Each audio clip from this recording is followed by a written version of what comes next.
Hello student, आज हम लोग क्लास 9th का 4th नंबर चैप्टर ग्रेविटेशन के बारे में स्टडी करेंगे।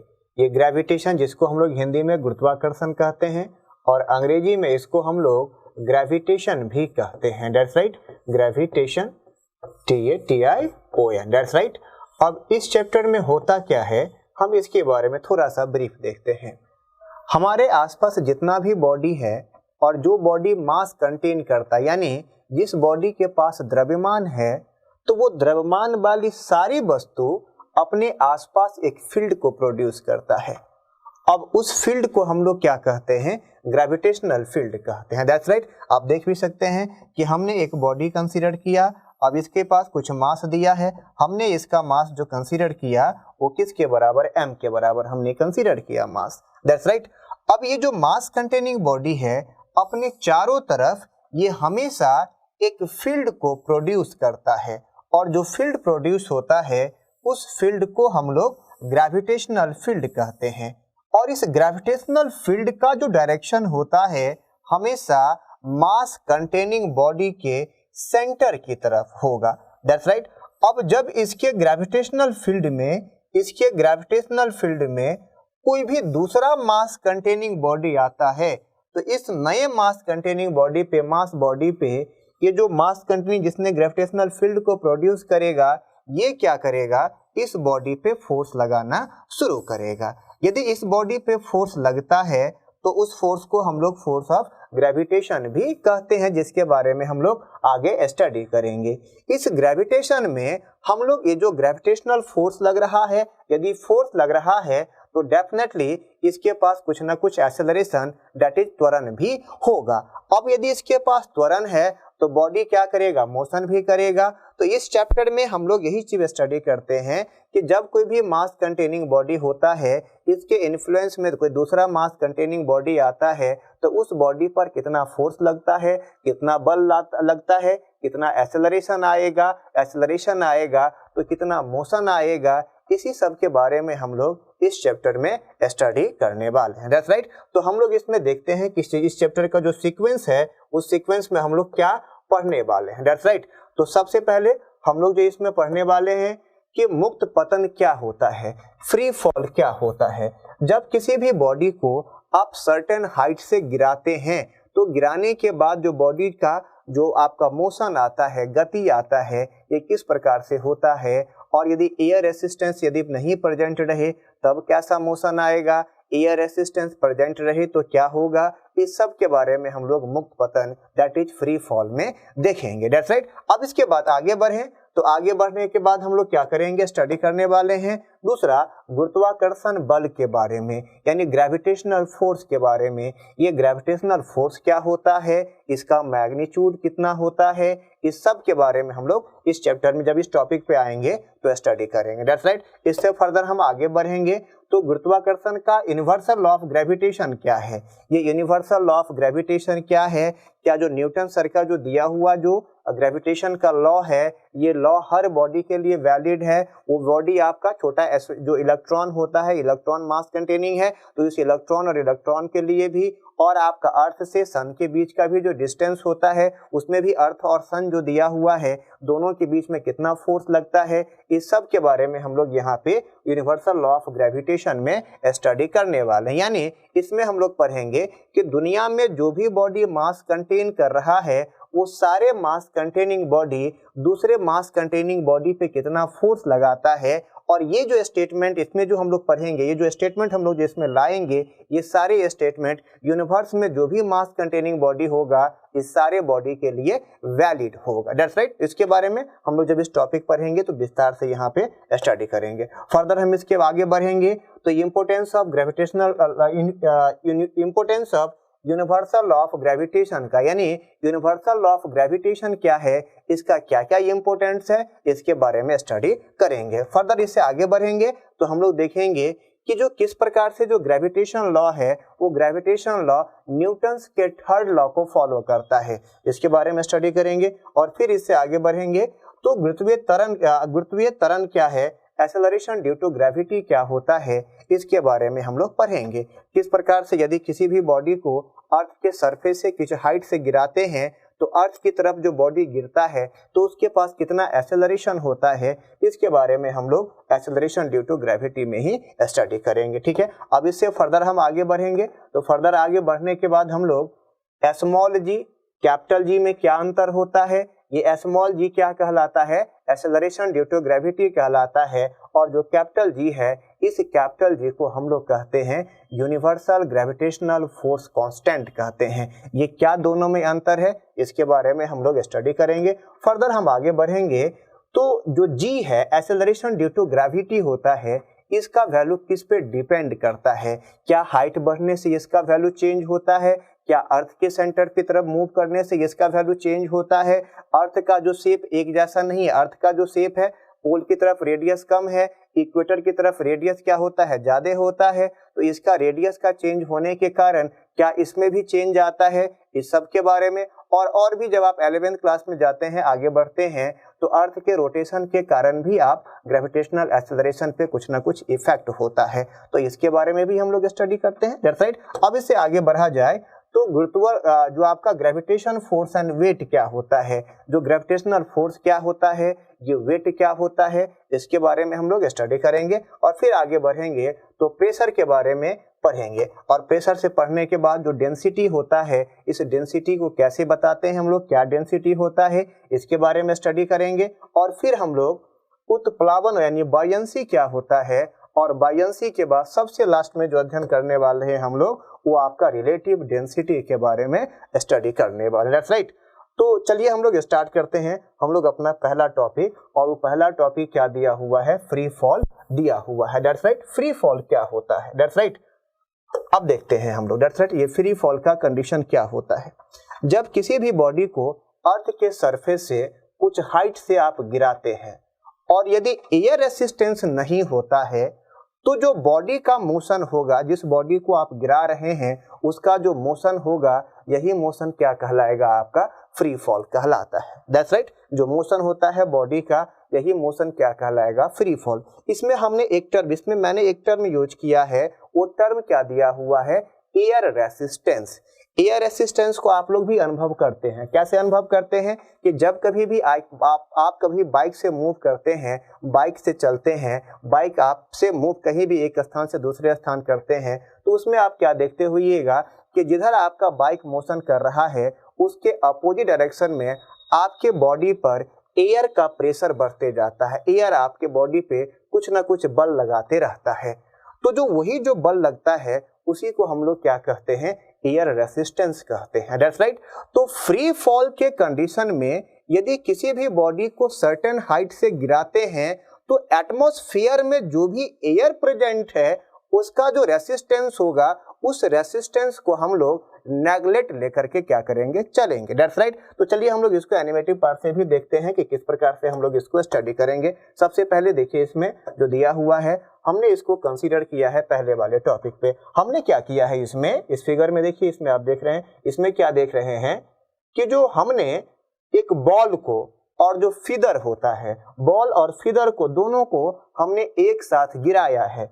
अब इसमें एयर मॉलिक्यूल्स प्रेजेंट होने के कारण दोनों आपका अलग अलग समय में ग्राउंड सरफेस पे आया है। इसके पीछे कारण क्या है कि जब आपका बॉल और फीदर दोनों एक साथ एक सर्टेन हाइट से गिरा है तो फीदर में एयर रेसिस्टेंस ज्यादा लगा है। एयर रेसिस्टेंस ज्यादा लगने के कारण जो फीदर है वो एयर में तैरते हुए नीचे की तरफ गिरा है, जबकि बॉल में एयर रेसिस्टेंस कम लगा है, जिसके कारण उसको अपोजिंग फोर्स तो कोई लगा नहीं, अपोजिंग बल कोई लगा ही नहीं, लगा भी है तो बहुत कम अमाउंट में अपोजिंग बल लगा है, जिसके कारण वो पहले गिर गया। लेकिन जो फीदर दिया हुआ है, इस फीदर में एयर रेसिस्टेंस, एयर का जो रेसिस्टिंग आपका फोर्स है वो फोर्स क्या कर रहा है, ज्यादा लग रहा है, जिसके कारण फीदर जो है ये धीरे धीरे ग्राउंड सरफेस की तरफ मूव किया है। फर्दर यदि हम लोग क्या करते हैं कि एयर ही रिमूव कर देते हैं, इसके केस में जो एयर प्रेजेंट है एटमॉस्फेयर में, इस एटमॉस्फेयर में जो एयर प्रेजेंट है, यदि हम इस एयर को ही रिमूव कर दे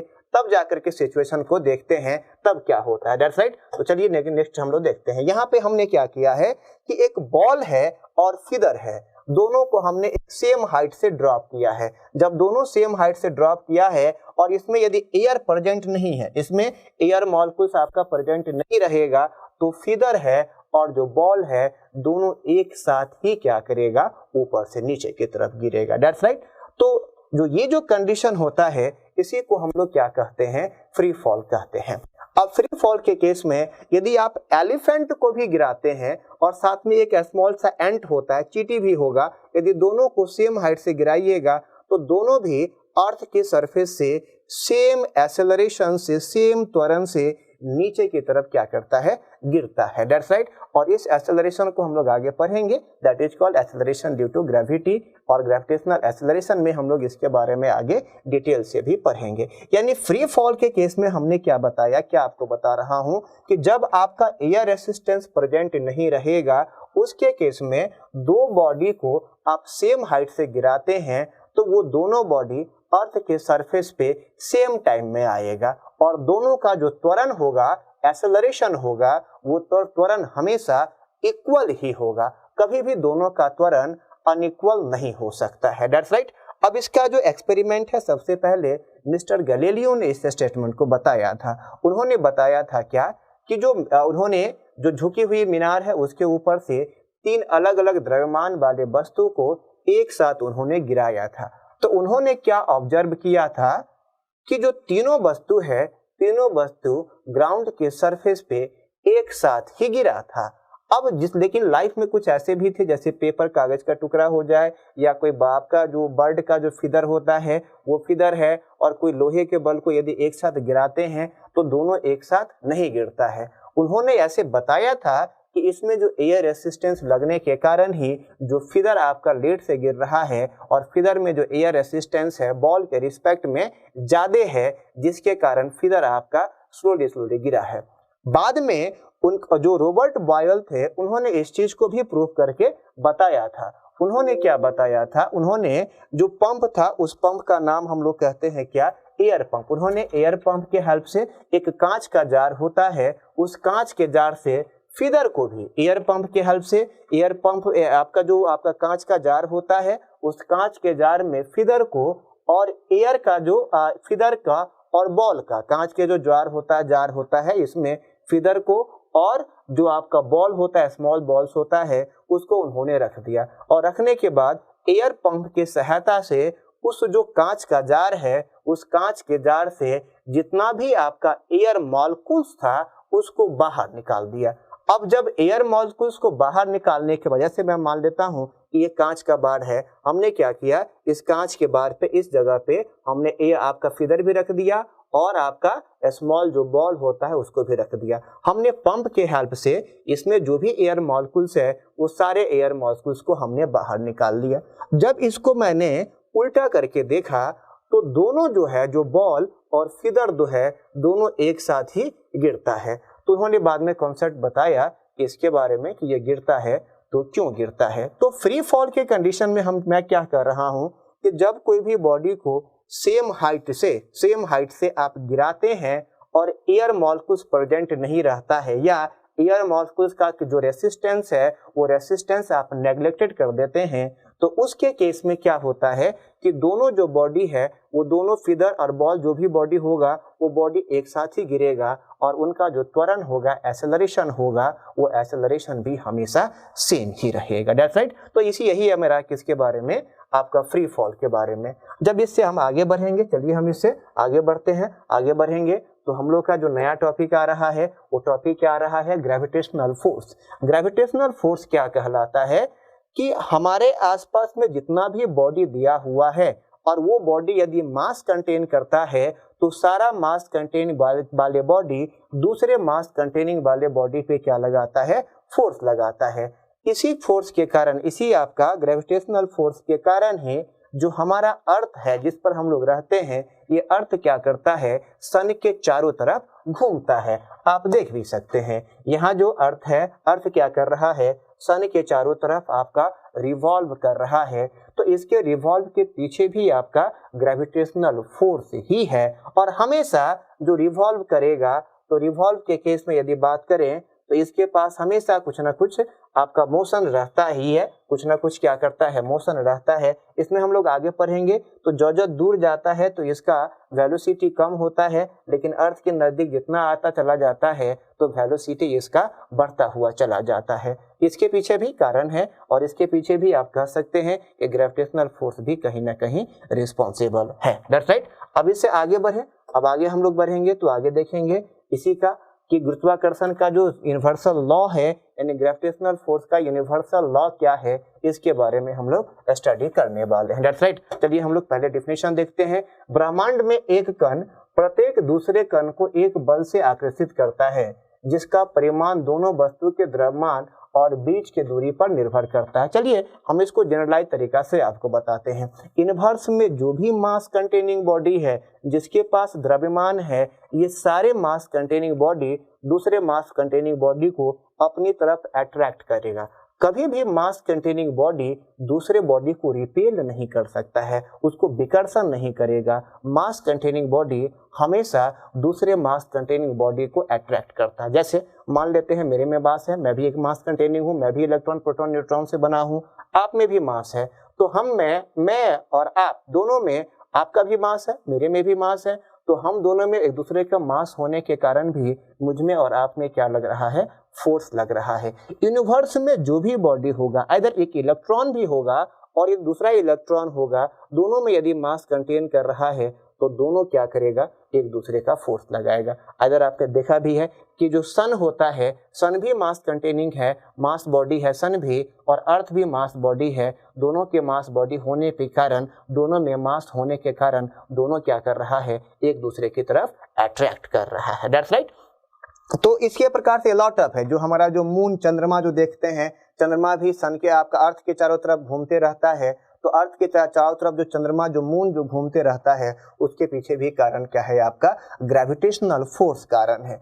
अब ये ग्रेविटेशनल फोर्स का क्या नियम है, किस अनुसार से ये मास पे डिपेंड करता है और किस दोनों के बीच के सेपरेशन पे डिपेंड करता है, इसके बारे में हम लोग देखते हैं। That's right. चलिए हम लोग इसको देखें। जैसे यहाँ पे आप क्या देख रहे हैं, यहाँ पे दो मास कंटेनिंग बॉडी है। एक बॉडी है जिसका मास हमने m1 कंसीडर कर लिया और दूसरे बॉडी का मास हमने m2 कंसीडर कर लिया। That's right. तो इसका जो स्टेटमेंट देखा जाए तो इसका स्टेटमेंट क्या कहता है कि जो फोर्स दोनों के बीच में अट्रैक्शन का फोर्स लग रहा है, और दोनों अट्रैक्शन का जो फोर्स होगा वो मैग्नीट्यूड बाय हमेशा इक्वल होगा, डायरेक्शन बाय बस अपोजिट होगा। ये क्या करेगा, ये m1 क्या करेगा, m2 को अपनी तरफ खींचेगा, m2 क्या करेगा, m1 को अपनी तरफ खींचेगा, और दोनों क्या करेगा, एक दूसरे की तरफ सेम अमाउंट में, मैग्नीट्यूड बाय सेम अमाउंट में क्या लगाएगा, फोर्स लगाएगा। अब इसका जो फोर्स होता है, जिसको हम लोग आगे देखने वाले भी हैं, इसका जो फोर्स होता है, ये फोर्स आपका दोनों के मास का डायरेक्टली प्रोपोर्शनल होता है। मास का जो प्रोडक्ट होगा उसका डायरेक्टली प्रोपोर्शनल होगा। That's right. इसको इक्वेशन नंबर हम लोग 1 मान लेते हैं। यदि सेकंड इक्वेशन देखा जाए तो हम लोग ये भी कह सकते हैं कि जो फोर्स होता है दोनों के बीच में, तो दोनों के बीच में जो सेपरेशन है, उस सेपरेशन जो दिया हुआ है उसका इन्वर्सली करके हम लोग क्या करेंगे, स्क्वायर करेंगे। That's right. पहला स्टेटमेंट यदि फिर से यहाँ पे देखें तो पहला स्टेटमेंट क्या कहता है, जो फोर्स आएगा वो directly proportional to product of masses आएगा। इसको हम लोग फर्स्ट लॉ भी कहते हैं, फर्स्ट लॉ ऑफ ग्रेविटेशन भी कहते हैं। यदि सेकेंड लॉ की बात करें तो सेकेंड लॉ क्या कहलाएगा, दोनों के बीच का जो सेपरेशन है, उस सेपरेशन जो आर दिया हुआ है उस आर का स्क्वायर करेंगे। यदि हम दो अलग अलग स्टेटमेंट है, अब दो अलग अलग स्टेटमेंट को कंबाइन करेंगे तो कॉम्बिनेशन करने के बाद जो मुझे मिलेगा, कॉम्बिनेशन करने के बाद ये फोर्स बराबर आता है directly proportional to product of masses and inversely proportional to separation का स्क्वायर आ जाएगा। That's right. अब ये वैल्यू आ गया।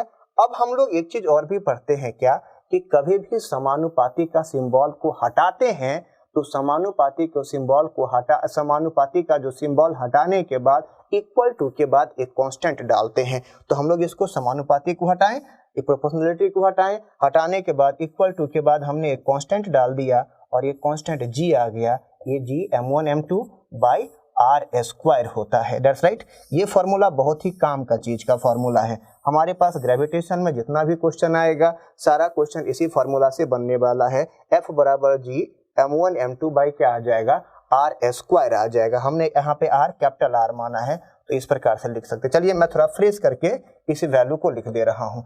ये वैल्यू थोड़ा फ्रेश करके मैं इसको लिख दे रहा हूँ कि ये जो वैल्यू आता है ये वैल्यू एक्चुअली में कितना आता है। That's right. चलिए ठीक है, इसको लिखा जाए। देखिए क्या लिख सकते हैं, यदि फोर्स को हमने क्या किया, इक्वल टू के बाद एक कांस्टेंट डाला g, और एक का मास कितना है m1, दूसरे का मास कितना दिया है m2, और दोनों के बीच का जो सेपरेशन है इस सेपरेशन का स्क्वायर। ये आपका एक्चुअल फॉर्मूला होता है ग्रेविटेशनल फोर्स का।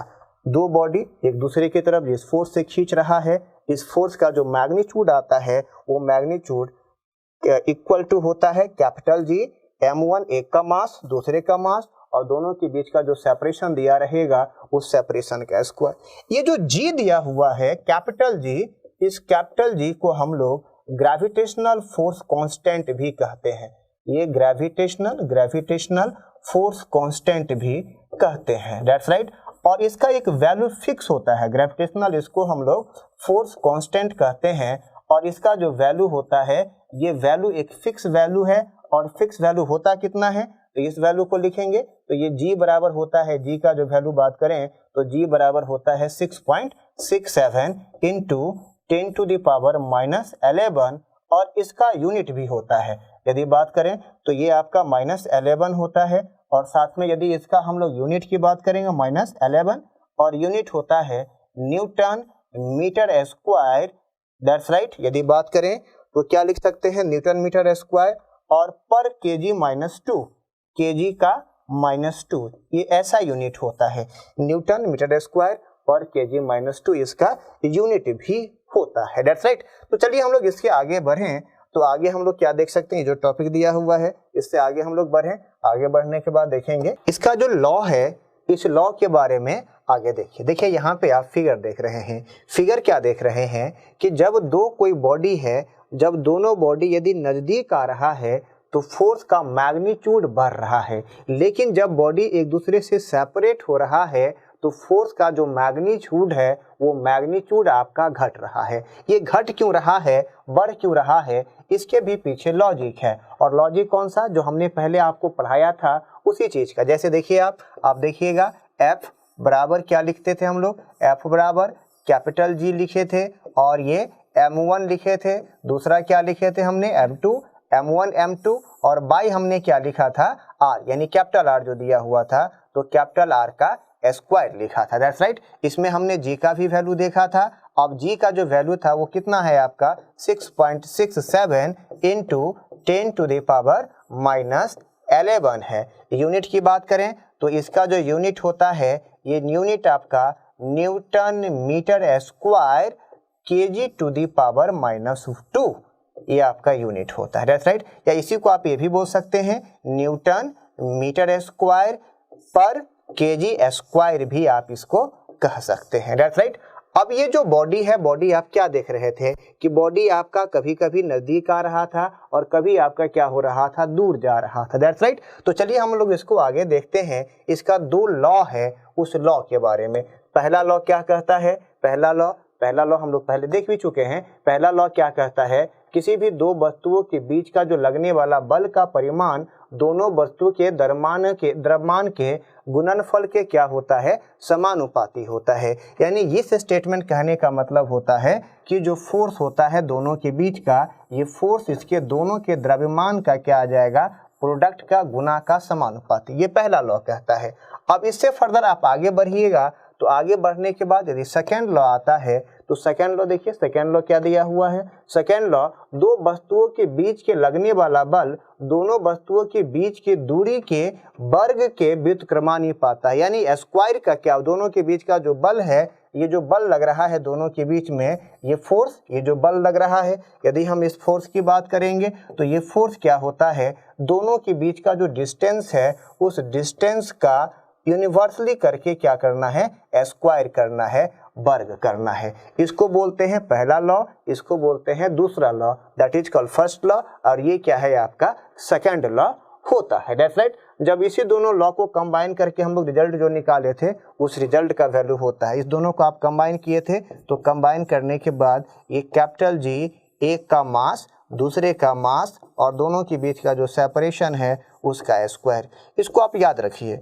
इसी के हेल्प से हम लोग ग्रेविटेशन में फोर्स निकालेंगे, यानी फोर्स का ग्रेविटेशन में दो बॉडी के बीच का जो मास होता है और मास के कारण जो फोर्स लगता है उस फोर्स का यही वैल्यू होता है। जी का वैल्यू मैं पहले ही बता चुका हूँ 6.67 इंटू 10⁻⁻11। अब ये जो ग्रेविटेशन फोर्स है यूनिवर्स का सबसे कमजोर फोर्स है, वीकेस्ट फोर्स है। यूनिवर्स में जितना भी फोर्सेस है सबसे वीकेस्ट फोर्स को ही हम लोग ग्रेविटेशनल फोर्स कहते हैं और ये आपका ग्रेविटेशनल फोर्स होता है। That's right. अब इसका प्रॉपर्टी क्या होता है? ये जो ग्रेविटेशनल फोर्स जो होता है वो स्मॉल बॉडी के लिए भी, यदि आप न्यूक्लियस की बात करें, किसी भी आप क्या जानते हैं, एटम के सेंटर पे क्या रहता है आपका न्यूक्लियस, और न्यूक्लियस में क्या रहता है, प्रोटॉन रहता है और न्यूट्रॉन रहता है। That's right. तो प्रोटॉन और प्रोटॉन के बीच का जो फोर्स होगा उसके लिए भी ये वैलिड है ये फॉर्मूला, और लार्ज डिस्टेंस के लिए जैसे किसी स्टार से अर्थ के बीच का जो फोर्स लगेगा उसके लिए भी ये वैलिड है। दूसरे प्लैनेट से अर्थ के बीच का यदि फोर्स लगाते हैं इसके लिए भी ये फार्मूला वैलिड है। तो ये जो फार्मूला है ये यूनिवर्सल फार्मूला आपका वैलिड होता है, इसीलिए इसको हम लोग यूनिवर्सल लॉ ऑफ ग्रेविटेशन भी कहते हैं। That's right. ओके, आगे हम लोग बात करते हैं, इससे आगे बढ़े। इससे आगे बढ़ने के बाद हम लोग आगे देखते हैं कि आगे जो टॉपिक दिया हुआ है, चलिए हम आगे इस टॉपिक को तरफ बढ़ते हैं।